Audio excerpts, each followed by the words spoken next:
Hello, everyone, and welcome to the Changemaker Speaker Series, brought to you by the Leeds School of Business at the University of Colorado, Boulder.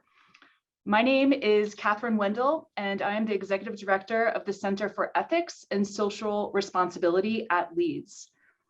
And here at CU Boulder, we like to start our events with the following land acknowledgement. As we gather, we honor and acknowledge that the University of Colorado's 4 campuses are on the traditional territories and ancestral homelands of the Cheyenne, Arapaho, Ute, Apache, Comanche, Kiowa, Lakota, Pueblo, and Shoshone nations. Further, we acknowledge the 48 contemporary tribal nations historically tied to the lands that comprise what is now called Colorado. And now it's time to get to know our featured changemaker, James White. James is a transformational leader with over 30 years experience as a CEO and operating executive. He's also an experienced corporate director and advisor with 20 years of experience on more than 15 public and private boards. James currently chairs the board of the recently IPO'd Honest Company and is executive chair of the startup Air Protein, in addition to several other boards.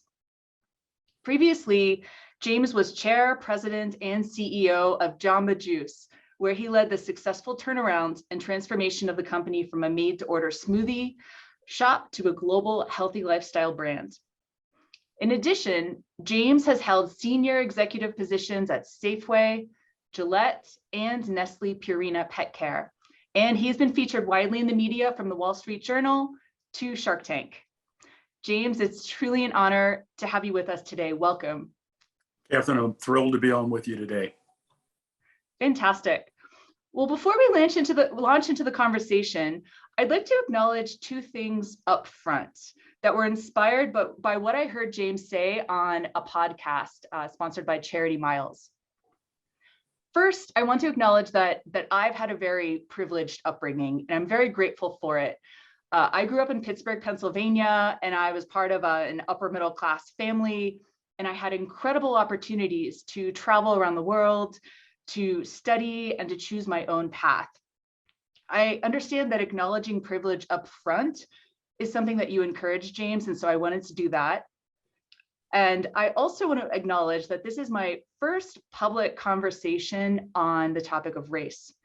And I've heard you say, James, that we should admit what we don't know, that many of us have good intentions, but we're afraid to have these conversations because we fear saying the wrong thing. Well, I'm putting myself out there to say there's a lot that I don't know about this topic. But I think I can speak for everyone who has joined this conversation in saying that I'm very eager to learn. So enough about me. We'd like to learn more about you, James, especially on a personal level. I believe you grew up in St. Louis, and you were the first member of your family to graduate from college. So can you tell us a little bit more about your upbringing and what inspired you along the way? Kathryn, thanks for those acknowledgments, and I'm thrilled to be on. I think I'm a firm believer in creating kind of safe spaces to have difficult conversations, and I'm looking forward to engaging with this group. Really foundational for me, and really everything that I've done, is my really humble beginnings. I'm a St. Louis native originally. Kathryn, as you mentioned, I'm first member of my family to graduate from college, and that's a really important through line in terms of how I lead, how I think about the world, and how I think about developing people and companies, and actually what's possible, because I'm an unlikely participant to be sitting before you today, just given my own kind of personal journey. I've had a fantastic career that has taken me through multiple industry sectors that I think are important to the participants in this call. I've spent 20 years in the consumer packaged goods industry, and then I spent a decade between the supermarket industry and my time at Jamba in the restaurant kind of hospitality space. And then I've sat on boards that span really all of those industries and additionally have spent a bit of time in the technology space, and really the driver for me would really go back to my childhood and really the example that my mom and dad set for me, and that's been kind of a driving force really throughout my entire career. And I always wanted to do work that made my parents proud. That's great. And James, I'd like to talk a little bit about your book, actually a lot about your book. For those of you who aren't aware, James has a forthcoming book called Anti-Racist Leadership: How to Transform Corporate Culture in a Race-Conscious World, which will be released by Harvard Business Review Press on March 1st, 2022. I'd hold up a copy, but I don't currently have one. I have pre-ordered it though. But one of the many interesting things about this book, James, you co-wrote it with your millennial daughter, Krista White. And so how did this book come about? And what was it like to write it with your daughter, who represents a very different generational perspective? Firstly, it's a passion project that really is a culmination of a 30, almost 40-year business career. And about 3 years ago, I happened to be working on a project. I had a CEO friend that I was sitting on his board, and he asked me to help out as they were thinking about diversity, equity, and inclusion. And I invited my daughter, who's a fantastic writer and researcher, to join me on that project. And we found kind of a common passion. And then we went from that opportunity, and I had several more like that one. And we said, wow, we've got something here that we think might be helpful to the world. The combination of her viewpoint as a millennial and my viewpoint, as a Black executive over a 3-4 decade career. And we blended the two of those perspectives to deliver what we think is an important book project that'll be, we think, a catalyst for really meaningful conversations. But I learned a ton from my daughter, Krista. Her voice can be found really throughout the book. One of the things that I'd mentioned, the passion and kind of intensity that you'd find throughout the book, really was shaped by her view of what could be and what should be moving forward. And I want to hone in a bit on the title of your book, Anti-Racist Leadership, because we hear a lot these days about inclusive leadership and promoting diversity, but anti-racist leadership sounds a bit different. I wonder if that's Krista's voice coming through. And so the question is it different, or are we talking about the same thing, just in a different way? I'd say it's different, and it's intentional, and it's intentionally meant not to be middle of the road. It's meant to be kind of uncompromising. And in the book, we attempt to say what we're for. The book is written to be pro-Black, pro-LGBTQ, feminist, all abilities focused, and we make those statements kind of upfront in the introduction, unapologetically, and that's definitely driven by Krista's perspective. And if we, take a step back and think about the 30, 40-year career that I've had, the opportunity to have this discussion in this way is very much shaped by the pandemic and what we've all learned kind of as we continue to go through that significant challenge, but the global racial reckoning really shaped the discussion. So the book project and the outcome of the book probably takes a different shape with a different language and conversation than we might have had if we wrote this book a decade ago. And I'm excited about that opportunity. I'll just give one example. We spent a lot of time with the book talking about structural and systemic racism. And that ends up being an important viewpoint that we bring forward in the book. So this is not about The micro, this is really about the system, the process. How do you change institutions? How do you change enterprises? And you do that by affecting process and policy systemically. I'd like to go a bit deeper into that point. You've said that there are ways to build a company that's unbiased from the origin and really shape those systems and processes. Can you tell us more about how to do that? What does that look like? I think for me, and I have a couple of examples that I share. I'm working with a startup, Air Protein, which is working on the future of meat. So there's 30 employees, and the CEO, Dr. Lisa Dyson, has this idea to build an unbiased company.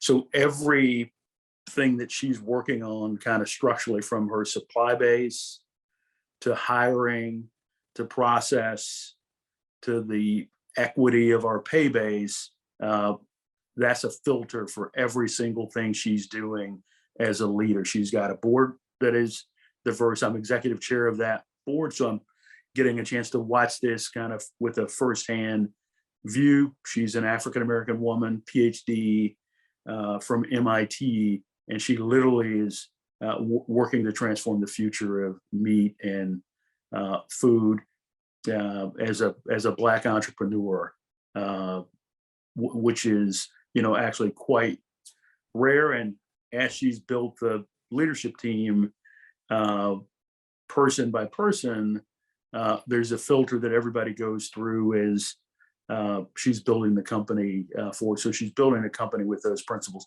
There's another earlier stage company that I've gotten to know over time called Back to the Roots. They're one of the faster growing companies in the organic and natural space. The co-CEOs there have done a beautiful job of, making sure that they're inclusive in package design and the marketing at that company. And I wanted to just give examples where the participants on this call could Google those companies and leaders as a couple of examples.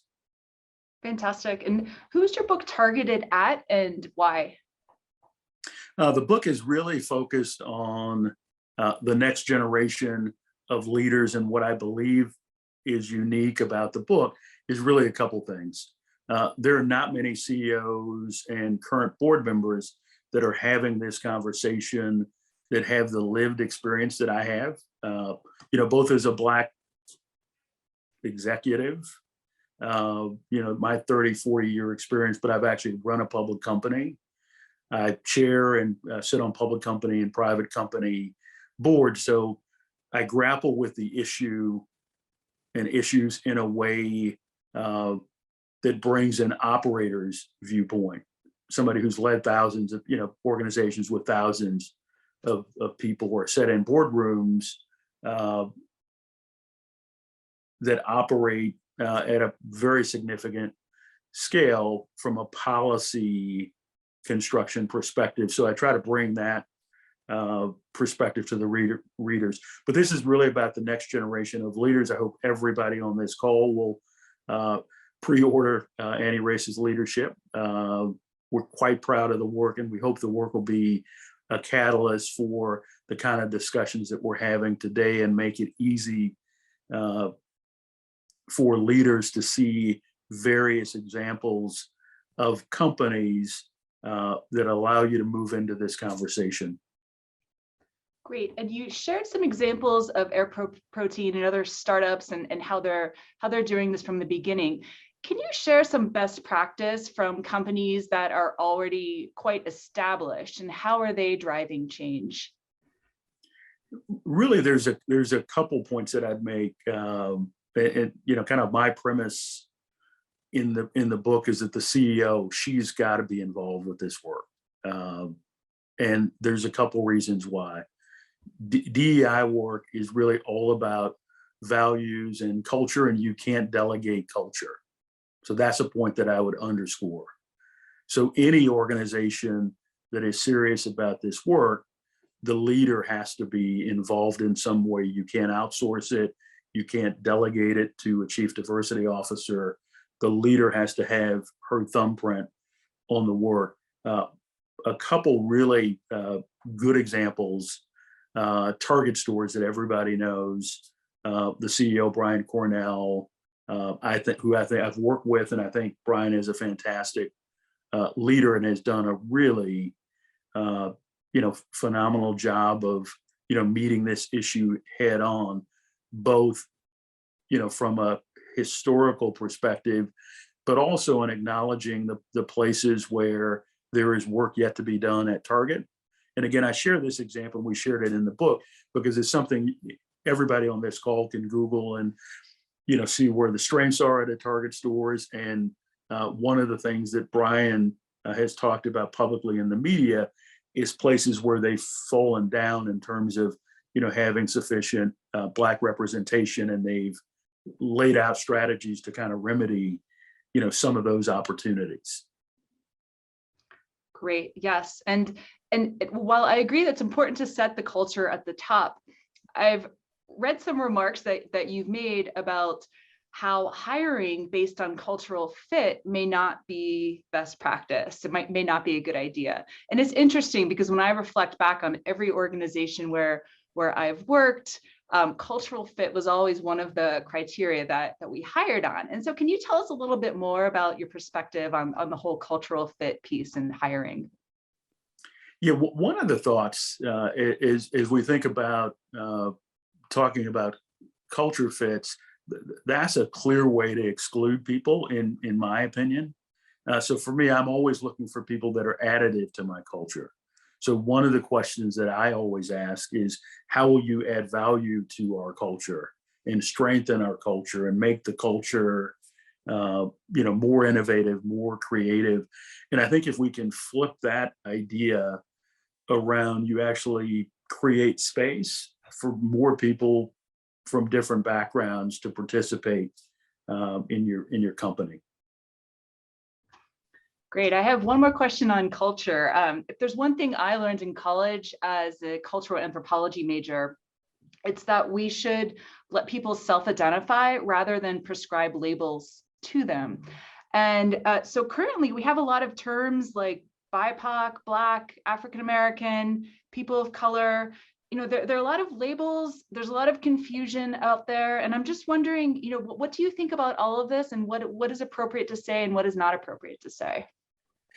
I think kind of the lexicon or the language around race and how we identify is going to be, if I learn nothing else from my daughter, Krista, that's going to change over time. I'm not a proponent of making people feel bad if they have learning to do in certain areas. I certainly always do. I identify myself as a Black leader or a Black executive, personally, but I've often called myself an African American executive, and I'm fine either way, personally. And I don't think we can let language trip us up if we all come with a learner's heart and mind. I think the best companies take themselves on a journey together, and typically this work ends up being a multi-year journey, and we all are learning as we go. Right. And I've heard you mention that the companies that are doing it well, they never finish the work. They keep working. And so when you think about the companies that you're currently involved with, what is still to be done? Well, I think there's always opportunity. I had a question posed to me. I did a podcast this morning, and the question related to were there moments in time where there was a lack of diversity? And my answer to that question is, as a Black executive, there are very few people that look like me in the boardroom or the C-suite. So over a 40-year career, that's always been the case. I've always been an advocate and a positive champion to create opportunities for more people. but I don't think there's ever been a moment in time like the one that we have today for there to be more constructive change to take place. So that keeps me hopeful around the work that we have in front of us, and we hope the book will be a catalyst for a part of that conversation moving forward. Excellent, thanks. I want to shift gears a bit because, James, obviously we have a lot to learn from you with regard to anti-racist leadership, but we also have a lot to learn from you in terms of purpose-driven businesses. And so I'm really curious about the Honest Company. We've all heard of it, and you currently are the chair of the board. Can you share your thoughts on what makes a business purpose-driven, and whether this purpose relates to profits or not? I'd make a couple of points, and I've had the good fortune of being affiliated with various businesses really across my career that have been mission and purpose driven. I view Jamba as having a mission to create healthier products in the world, and really played an important role around me deciding to take that job as CEO. The Honest Company is rooted in the passion and mission of the founder, Jessica Alba, who was literally trying to solve a long-standing problem around allergens in household products that affected her newborn baby. And she had suffered with some of those same allergens as a young person. So she was solving that problem that many of us have, and has created really a category defining company, the Honest Company, that's really focused on sustainable and clean products. And it typically ends up being rooted in some idea like that one. And I couldn't be more proud to be affiliated with the leadership team there and the mission of the Honest Company.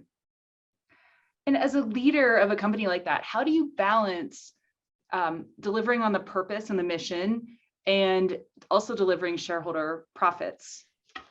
I think the way that, and I didn't completely answer your question. I mean, this is a question of stakeholder management. And I think the best companies that are more mission and purpose driven think about all the key stakeholders, inclusive of the supply chain. So they typically, have a thoughtfulness around creating, more diverse and inclusive supply chains. They think about their associate base, and a lot of that associate base ends up being attracted to companies driven by the mission. They also think about, really, one of the main things that businesses should be able to do, and that should be to generate profit. But you hold those stakeholders kind of in balance. And for me, I think that makes the perfect kind of mix where you're thinking about the profitability of running a successful enterprise. You're thinking about the place you play in the world and how you impact the planet in the case of Honest, and you think about your consumers, and you hold all those stakeholders as priority inputs into how you build a company forward. Great. And we're at a very unique moment in time, given the pandemic and the global racial reckoning. And so I'm wondering, what do you see as the future of work? Big question. As I think about the future of work, we've never had more generations in the workforce together at the same time. I think the pandemic has driven us to be more hybrid in the way we work. Some professions you can't work virtually, but many you can. And I think that gives us the opportunity for the best leaders and the best companies to access talent in different ways than we ever could before, and create more diverse and more inclusive environments than ever before. So I'll give an example. There's some technology companies that I've worked with, and they, as they try to add more diversity to their workforce, they create hubs in places that are going to more naturally have greater diversity, like Atlanta or Washington, D.C. And now, as we're working more virtually, we have many more of those kinds of opportunities in front of us. And one of the things that I firmly believe is the future of work is going to require anti-racist leadership. I mean, the one message I'd leave with the audience today is this is going to be a capability that people are going to need to have. And really the double click on that point is I think we all need to bring much greater empathy to our work as leaders, and that empathy needs to be translated into compassion, and it'll take many different forms of action and policy inside our companies. What advice do you have for the current and future leaders who are in this audience? I'd invite really the entire audience to really join us on this journey. I think is really important work. I think it'll be work that will separate the good leaders from the great leaders. I think from a generational perspective, the generations that follow my generation are holding companies more into account. They're holding leaders more accountable to build spaces and create places where more of us can be included and we can bring our full selves to work. And the best companies are going to unlock the full potential of all the individuals and therefore their companies. And we're going to make choices on that basis when we find places where we believe like we all belong and have a place to contribute. So I would have us not to dismiss, what might be viewed as a soft skill. This is going to be a necessary skill moving forward. And I think people like my 29-year-old daughter, Krista, she's going to be looking for those cues as she looks for the places she's going to want to spend her working career. And I think the other thing driven by the pandemic is I think we all have a greater sense of our time might be short, purpose is more important, and we're going to have a different set of filters than maybe my generation had as I thought about my work life. I think there's going to be just a very different perspective.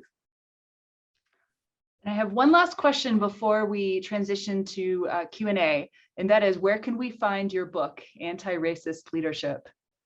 The book is available today for pre-order, and I would suggest everybody order the book. I'd be thrilled to come back and go through the book with this group in great detail. But wherever your favorite bookseller is, it's available today for pre-order, and we're thrilled to be on this call with you today to share some of the insights related to the book. Wonderful, James. Thanks so much for the insightful conversation.